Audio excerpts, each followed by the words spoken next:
Hello again, ladies and gentlemen, Sonic Yoda from SEGADriven.com, and welcome back to our Sonic Amateur Games Expo 2018 coverage. In this episode we're looking at the latest demo of Sonic and Tails, which we haven't seen for a couple of years actually. When I last saw it, it was a single act demo, and I'd like to say straight off the bat that that has improved.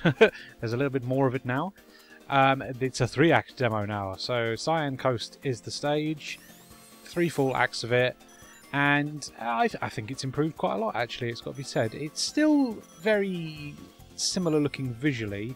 It's very clean, very much drawing from the traditional 16-bit Sonics. It certainly looks like Sonic 2, I suppose, is its biggest influence here. Nothing really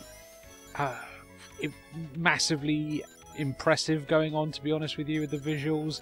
They look in keeping with classic Sonic.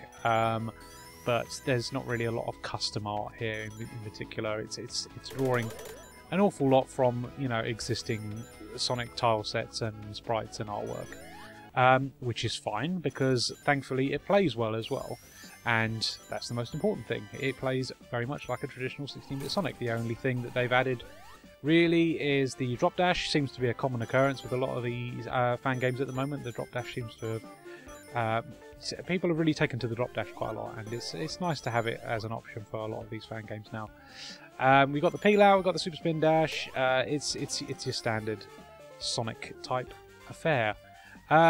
Stage design I think is improved.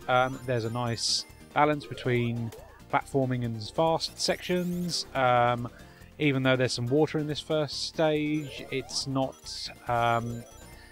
overindulgent. I feel like for the first stage of a game, I think you should be avoiding water, but this is used tastefully, I think. You know, like even the moments where you're in the water, you're still going quite quick, which is quite nice as well. So I think this is generally a very good starting point for this game. I think it's a really solid stage with some really decent level design, and mechanically works perfectly well. It handles exactly as you'd expect from a Sonic game. The only thing I will say is it's not really doing anything special. It doesn't really have anything unique going for it. Like I say, the art is very sort of reminiscent of previous Sonic games. It doesn't feel like there's an awful lot of custom work here, which could have set it apart. There's not really any extra abilities that could have set it apart. I think, really, if you're going to go down this route, at least do something different with the artwork. Redraw the sprites, redraw the graphics. Don't just draw wholesale from existing stuff. I think you really need to go to town and do something a little bit more unique if you're going to go this route.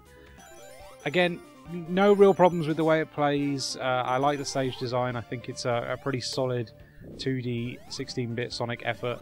It's going to get lost in amongst all the other classic style 2D Sonic efforts. I think it needs to do a little bit more going forward to really stand out and really be memorable. And I mean, to be honest with you, the name's Sonic and Tails. There's already a game called Sonic and Tails. That's Sonic Chaos in Japan, you know? Like, just think of something that you can really use to define this and make it stand out from the rest of the crop. I think it's a little bit too similar to other stuff at the moment. Again, not a bad game by any stretch of the imagination. Solid gameplay, a good stage design. Just it's going to get lost amongst all the other 16-bit Sonic fan games out there, I'm afraid, which is a shame. But fingers crossed, it'll improve even more in the future. Like I say, there's more here now, so I'm glad to see the project is still being worked on and it's still being improved.